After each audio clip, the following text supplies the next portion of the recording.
সম্প্রতি সময়ে একটু বেশি খোলামেলা পোশাকে দেখা যাচ্ছে জনপ্রিয় অভিনেত্রী তাসনিয়া ফারিনকে। আর সেটি নিয়েই শুরু হয়েছে তীব্র বিতর্ক। সামাজিক যোগাযোগ মাধ্যমে তার শেয়ার করা কয়েকটি ছবিকে ঘিরে চলছে সমালোচনার ঝড়। কেউ বলছেন ফ্যাশন স্টেটমেন্ট, কেউ আবার বলছেন একে সীমালঙ্ঘন। বিস্তারিত জানুন চ্যানেলটি সাবস্ক্রাইব করে।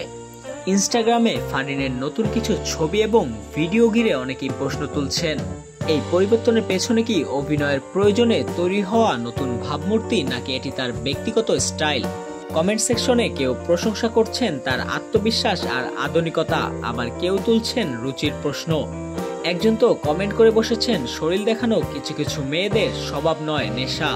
কিন্তু সমালোচনার মুখে পড়ে এখন পর্যন্ত তাসনিয়া ফারিন কোনো প্রতিক্রিয়া জানাননি।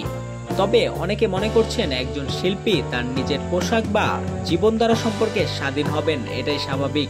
সামাজিক মাধ্যমে একজন সেলিব্রিটির প্রতিটি কাজ যেমন আলোচিত হয় তেমনই সমালোচিত হয়। কিন্তু প্রশ্ন থেকেই যায়, ব্যক্তিগত পছন্দ অপছন্দ নিয়ে কি আমাদের সমাজ এখনো এতটা সংবেদনশীল হওয়া উচিত? আপনার মতামত কি? ফারিনের এই পরিবর্তন কি বাস্তবতা মেনে চলা, না সমাজের চোখে দৃষ্টিকটু? কমেন্টে লিখে জানান আপনার ব্যক্তিগত মতামত। আর নতুন নতুন এমন আপডেট সবার আগে পেতে এখনই সাবস্ক্রাইব করুন ট্রেন্ড এক্সক্লুসিভকে।